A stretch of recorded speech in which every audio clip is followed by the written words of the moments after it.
Salut, bonsoir à tous. Je suis Yves-Daniel Beignet. Donc, je suis responsable des marchés des capitaux chez EDC Investment Corporation, qui est la SGI du groupe Ecobank en zone UEMOA. Donc, aujourd'hui, moi, je vais vous présenter les stratégies de mobilisation de l'épargne pour la création et l'expansion de son entreprise. Donc, je vous remercie parce que vous participez à cette thématique-là, qui est un sujet important. Donc, merci de l'intérêt. Je vous présente, je vais partager mon écran. Donc, on va d'abord définir les cycles de vie d'une entreprise et présenter ses sources de financement. On va faire un focus, parce que c'est notre activité, sur les marchés financiers. Donc, comment mobiliser de l'épargne par le marché financier, donc le marché de la dette. Ensuite, comment mobiliser de l'épargne par le marché financier, toujours, mais cette fois-ci en capitaux propres. Et je terminerai ma présentation par une brève présentation d'EDC Investment Corporation. Donc, sans plus tarder, le cycle de vie d'une entreprise et ses sources de financement. Une entreprise, dans son cycle de vie, passe à travers 5 étapes principalement, non exhaustives, mais principalement 5 étapes. Donc, on a l'étape de l'amorçage. À cette étape-là, on parle d'idées. Donc, la société n'est pas créée, on est en phase de création, l'entreprise ne réalise pas encore de chiffre d'affaires. La seconde étape, en fait, c'est l'étape de la création. Donc, on passe de l'idée à la réalisation. Cette phase-là dure environ 2 ans. Donc, c'est la phase post-création. À l'issue de cette étape, l'entreprise réalise du chiffre d'affaires, mais n'a pas de résultat positif. On a la troisième étape, qui est l'étape la plus cruciale, qui est l'étape du développement et de la croissance. L'entreprise est en activité depuis 3 ans. Elle réalise du chiffre d'affaires et possède un véritable portefeuille de clients. Donc, pourquoi c'est une étape cruciale? Parce que durant cette étape, l'entreprise, en fait, la plupart des entreprises meurent. Donc, c'est vraiment une étape très importante. L'entreprise, pour survivre, doit commencer à générer du profit. La quatrième étape, c'est l'étape de la maturité. On l'appelle aussi l'étape de la consolidation. C'est en général la phase la plus longue. L'entreprise, on parle de 3 à 5 ans d'existence. Elle commence à faire ses preuves. Elle a un chiffre d'affaires, un endettement mesuré. La dernière étape qui souvent survient, c'est l'entrepreneur décide de se retirer. Donc, c'est l'étape de la transmission qui peut se traduire par une introduction en bourse ou par une cession purement via un fonds d'investissement ou via une autre entreprise concurrente dans le secteur. Ensuite, là, je vais vous parler des sources de financement.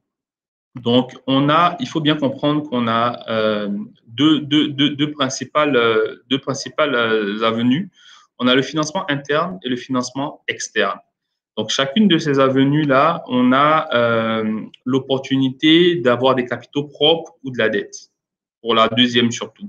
Donc, je vais commencer par la première avenue qui est le financement interne, les capitaux propres. Donc, il s'agit des fonds propres, les apports du porteur de projet, en apport personnel ou en numéreur ou en nature. Il y a aussi l'option de réinvestir les bénéfices. Donc, quand une entreprise génère du bénéfice, on peut soit le distribuer en dividende ou le réinvestir dans l'entreprise. Donc, tout ça, c'est aussi une source de financement interne. La deuxième avenue, c'est le financement externe. On a 2 options et une option mixte. Donc, la première option, c'est les capitaux propres. On peut aller vers le marché financier, émission d'actions. On a le capital risque. En fait, ça, c'est des fonds d'investissement, des ventures qui croient en notre projet et qui viennent dès les premières étapes. On a le business angel. Là, il s'agit, à la différence du capital risque, il s'agit souvent de personnes physiques ayant fait fortune dans un secteur particulier et désirant faire profiter des tiers et de son expérience, et de son carnet d'adresses, de sa fortune. On a d'un autre côté la dette. Donc, on peut aussi aller via le marché financier. On parle d'émission d'obligations.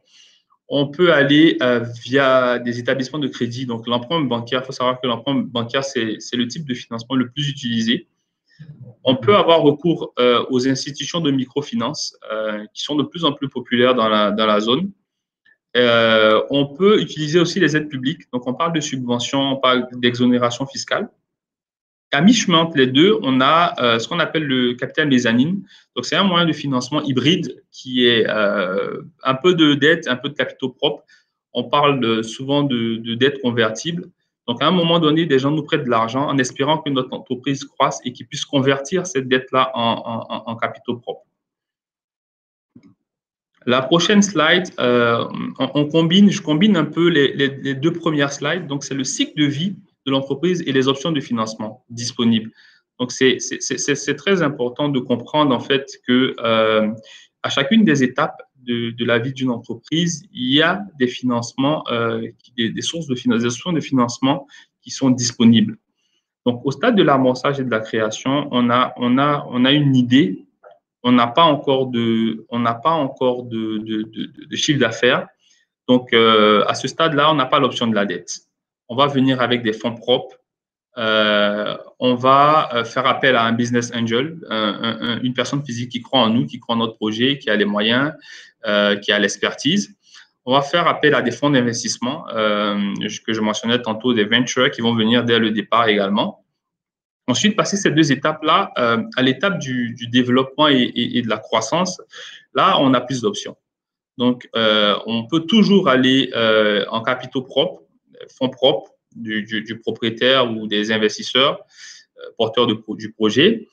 On a des fonds d'investissement qu'on appelle cette fois-ci des fonds de capital croissance, donc qui financent la croissance et le développement. On a également l'option de la dette. Donc, on peut à ce moment-là toquer à la porte des banques et dire, bon, ça fait quelques années, on a lancé un business, on commence à avoir des revenus, on a un chiffre d'affaires, on fait du bénéfice, on aimerait avoir un prêt. On a dans certains cas également l'option du marché financier, l'emprunt obligataire par placement privé. Donc, je reviendrai sur ce terme-là dans les diapositives qui suivent. Après cette étape, au niveau de la maturité, l'étape de maturité et de consolidation, là, on a une panoplie d'options de financement disponibles. On a toujours les fonds propres, on peut réinjecter en tant que propriétaire de l'argent dans son business. On a l'introduction en bourse, donc l'émission d'actions. On a toujours des fonds d'investissement. Au niveau de la dette, on peut aller vers des banques, donc des établissements de crédit. On a l'emprunt obligataire par placement privé et public, donc on a les deux voies. On a également l'option des financements hybrides, donc les titres convertibles notamment. Et la dernière étape, la transmission. Donc, on peut décider de transmettre son entreprise via le marché, via une introduction en bourse, une cession d'actions. On peut décider aussi de céder ses parts à un fonds d'investissement de façon graduelle. Donc, dans les prochaines slides, on va faire un focus sur le marché financier, donc les options de financement par le marché financier. C'est très important de remarquer que le marché financier n'intervient qu'à un certain niveau, au moment du développement et de la croissance. Donc, le marché financier, par définition, c'est le stade de développement le plus avancé pour une entreprise. Donc, on comprend que le marché financier ne s'adresse pas aux startups, mais aux entreprises qui ont déjà un track record de quelques années. Et donc, dans les prochaines slides, je vais parcourir avec vous comment est-ce que vous mobilisez de l'épargne en fait via le marché financier. On va distinguer la dette des capitaux propres. Donc, on peut lever des fonds via le marché financier, des fonds par emprunt obligataire ou bien en capitaux propres. Donc là, on va commencer par la dette. C'est le marché financier. Donc, je commence à présenter la capacité de mobilisation du marché financier. Donc, je vous donne un peu un aperçu de ce que c'est que le marché financier en termes de mobilisation de fonds par dette. Sur les 10 dernières années, le marché financier a mobilisé plus de 7 000 milliards. Donc, il y a des États, des entreprises, des institutions de développement qui sont venus lever des fonds par dette sur le marché financier à hauteur de plus de 7 000 milliards. on a un ratio de souscription et de mobilisation des fonds de 115%. Donc, ça, c'est un chiffre très important parce que qu'est-ce que ça traduit? Ça traduit que les États, les entreprises et les fonds de développement demandent des fonds au marché et le marché, l'offre, en fait, est supérieure à la demande, donc de 115%. Il y a une vraie dynamique sur le marché d'évolution. On est passé il y a 10 ans de 320 milliards qui étaient mobilisés sur le marché à 1356 milliards l'année dernière. Donc, il y a une vraie progression qui est de 14% en moyenne.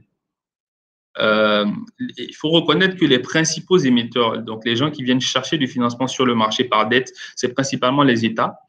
La tendance est à la hausse, hein, pour les entreprises privées, mais ça reste principalement les États à hauteur de 80%, suivi par les organisations régionales et internationales à peu près 8%. Le secteur privé représente 7% et on a des entreprises publiques également qui sont à hauteur de 5%.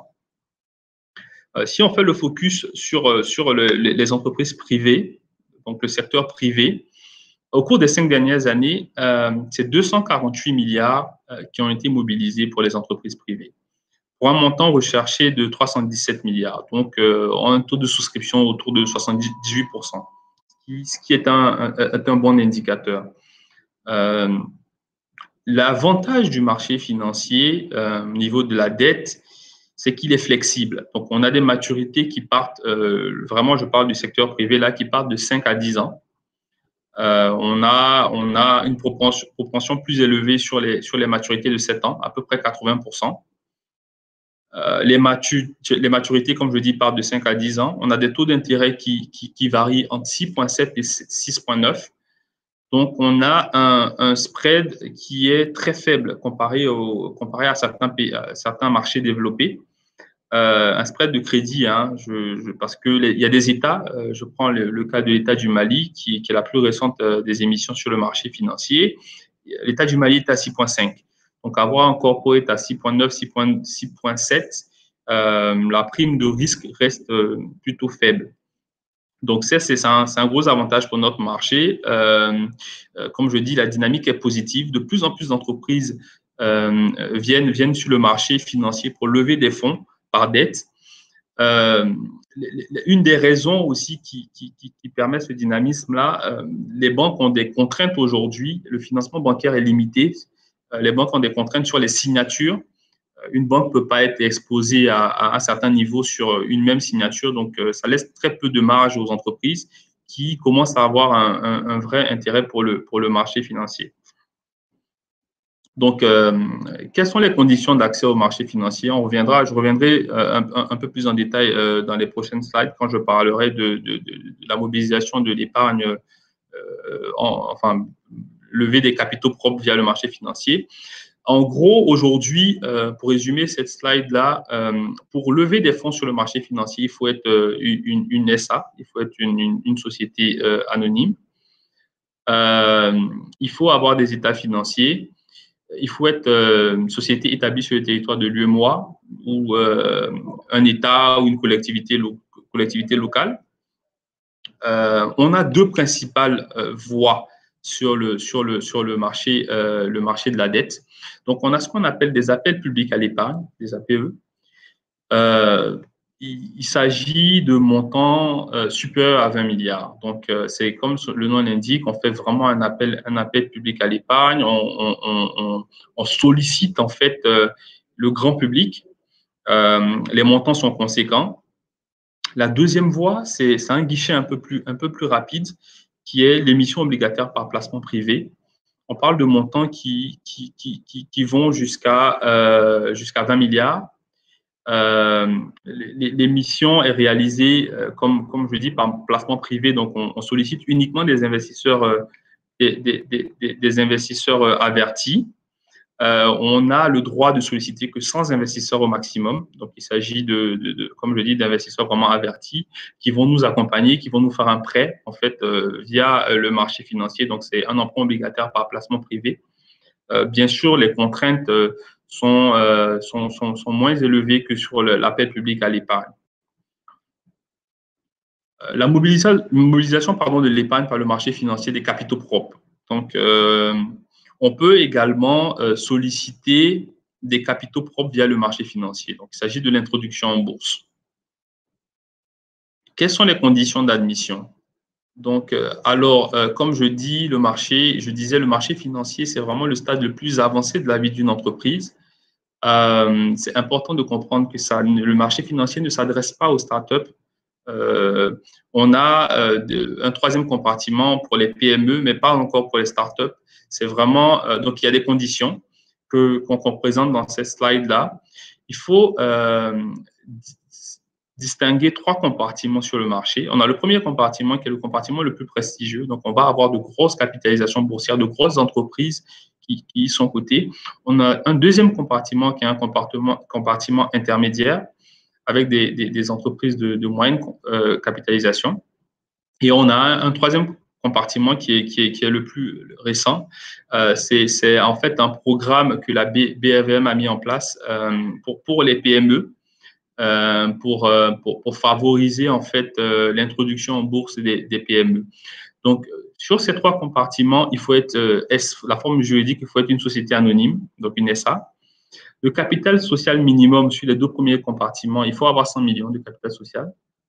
Sur le troisième, on est à 10 millions, donc on intéresse on cible un segment d'entreprise de plus petite taille. En termes de capitalisation boursière, c'est le nombre d'actions, enfin le prix de l'action. Le premier compartiment, il faut avoir un minimum de 500 millions, le deuxième de 100 et le troisième non requis. Je reviens encore à la période minimale d'activité. Le marché financier exige, pour être coté sur le premier compartiment, d'avoir 5 ans d'existence. Sur le deuxième, 2 ans et le troisième, 2 ans. Donc, il faut avoir un historique de compte certifié. Il faut avoir un CAC qui certifie nos états financiers. Sur le premier compartiment, on parle de 5 ans et sur les deux autres, 2 ans. Donc, la profitabilité, la marge nette sur chiffre d'affaires est exigée sur le premier compartiment. Il faut avoir une marge nette de 3% sur chacune des 3 dernières années. Il faut diffuser un minimum de capital. On parle de 20% sur les deux premiers compartiments et de 10% sur le troisième. Le marché financier vient avec ses contraintes.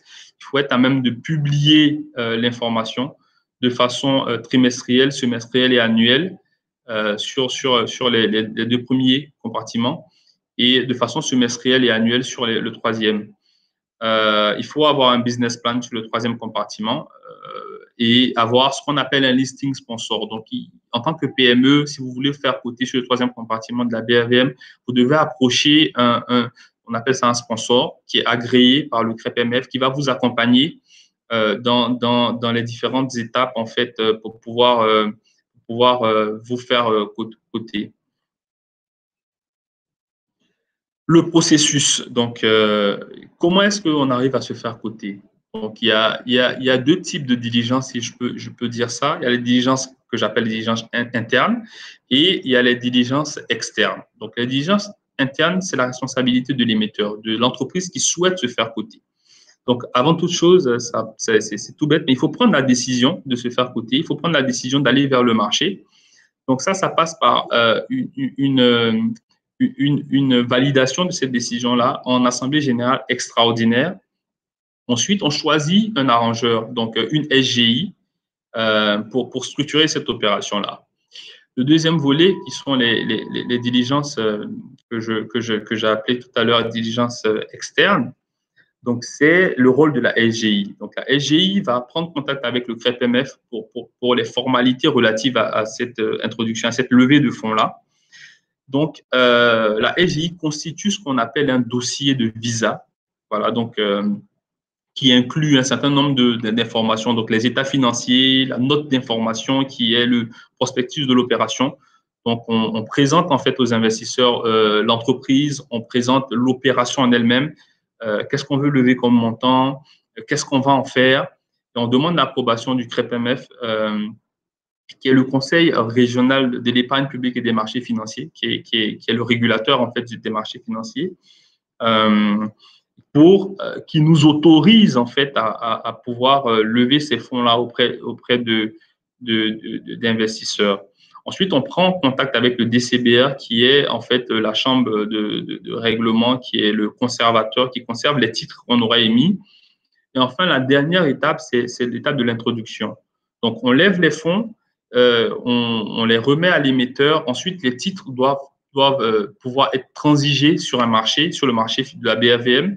Donc, on fait la demande d'admission des titres à la cote. Donc, on dépose une demande d'admission à la cote. On choisit le compartiment. J'ai présenté les 3 compartiments précédemment. On valide le symbole du titre et puis le calendrier de l'admission. Donc, c'est grosso modo le processus. En termes de documentation, je pense que j'ai un peu déjà mentionné, il y a la note d'information, il y a l'attestation des CAC, il y a l'attestation du responsable de la note d'information, il faut un mandat avec une SGI, il faut des statuts, il faut des états financiers certifiés, il faut un chronogramme de réalisation de l'opération, il faut les PV des assemblées générales ayant autorisé l'opération. Donc, c'est vraiment une batterie de documents qui sont exigés par le régulateur. Donc, c'est très important de comprendre, en fait, ce qu'il faut retenir de ces slides-là, c'est que c'est très important de comprendre qu'il faut, en tant qu'entité, être à un niveau de maturité pour pouvoir avoir mobilisé de l'épargne, en fait, via le marché financier. La dernière partie du processus, ce sont les frais, ce qui intéresse souvent les entrepreneurs. Donc, on a quatre types de frais sur le marché lorsqu'on décide de mobiliser de l'épargne, que ce soit en dette ou en capitaux propres via le marché financier. On a les commissions je parlais de l'obtention du visa. Donc, on a une commission de visa qui varie entre 0,1% et 0,3%, dépendamment du montant en jeu. Donc, 0,1% de la taille de l'opération, bien sûr. On a la commission de la SGI. Donc, puisque c'est une SGI qui vous accompagne en fait dans toutes les étapes que j'ai précitées, afin que vous puissiez obtenir le visa, afin que vous puissiez lever les fonds auprès d'investisseurs et faire la cotation. Donc, la SGI, c'est vraiment à titre indicatif, ça part de 0,5 à 1,5, dépendamment de la taille de l'opération, 1,5% que la SGI pourrait vous charger.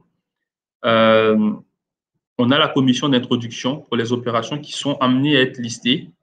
Donc, une commission d'introduction qu'on paye à la bourse régionale, qui est de 0,025% du montant de la capitalisation totale. Et on a des redevances qu'on paye de façon annuelle parce qu'on est coté à la BAVM, qui sont de 0,05% de la capitalisation. On a enfin le dernier type de commission, qui est la commission qu'on paye au conservateur, celui qui garde les titres, en fait, finalement, qui est un montant fixe qui varie de 1 à 6 millions de façon annuelle, facturée trimestriellement. Donc, je terminerai ma présentation. Je vous ai parlé de comment faire pour lever des fonds, pour mobiliser de l'épargne en dette ou en fonds propres, en capitaux propres sur les marchés financiers. C'est beaucoup de détails. En tant qu'entrepreneur, vous devez choisir une SGI et c'est sûr que vous venez nous voir, nous, EDC Investment Corporation, et nous ferons le travail pour vous. Donc, le dernier plan de ma présentation, c'est vraiment, je vais vous présenter notre offre, qui on est, ce qu'on fait. Donc, très rapidement, EDC Investment Corporation, c'est la SGI du groupe Ecobank. Enfin, c'est la société qui est en charge des activités de marché. Ici, on est en UEMOA. Donc, nous, on travaille principalement sur le marché primaire. Donc, on fait des structurations d'émissions, que ce soit en dette ou en capitaux propres. On fait du conseil financier, conseil en fusion-acquisition, cession d'entreprise, en privatisation, stratégie de financement. On fait de la négociation boursière. Donc, ça, c'est le marché secondaire. On transige les obligations et les actions. On est une activité de registrariat. Donc, on tient le registre d'actionnaires pour des entreprises, pour Ecobank Côte d'Ivoire et pour le groupe Ecobank. On fait de la conservation de titres. Donc, on détient en portefeuille les titres de nos clients institutionnels et particuliers. Notre valeur ajoutée, Ecobank, on a une couverture panafricaine. En tant que EDC, on est présent dans 4 marchés boursiers en Afrique subsaharienne. Donc, vous avez accès à 12 marchés africains. On travaille avec des investisseurs régionaux, des fonds de pension, des compagnies d'assurance. Donc, l'importance de préciser cela, c'est parce qu'on a une capacité de mobilisation de fonds. Donc, aujourd'hui, si on a un bon projet, on accompagne une entreprise dans sa levée de fonds, on est capable après de pouvoir trouver des investisseurs parce que le tout n'est pas de structurer le produit. Il faut, in fine, trouver des investisseurs qui vont prendre soit des prises de participation dans l'entreprise ou accepter de prêter de l'argent à cette entreprise-là. Donc, on a un avantage compétitif parce qu'on est présent sur tous ces marchés-là. On a une bonne connaissance de ces différents marchés. On est classé en UEMOA première LGI par la taille au 30 septembre 2020, première LGI par la taille de l'actif en conservation et par la taille des valeurs, par la taille de la valeur transigée en fait. On est classé première LGI. Donc, ce sont les deux principaux critères qu'on regarde. On a une forte capacité de mobilisation. Le groupe Ecobank, c'est 35 pays. Donc, ça nous donne accès à plusieurs investisseurs, un portefeuille diversifié d'investisseurs. Et on a une excellence opérationnelle. Donc, notre positionnement, donc, en termes de part de marché au 30 septembre 2020, si on parle de la taille des valeurs des transactions, on a 19% de part de marché. Au 30 septembre 2020, on est classé premier en UEMOA. Donc, c'est une fierté. On est premier sur la part de marché en termes de portefeuille en conservation.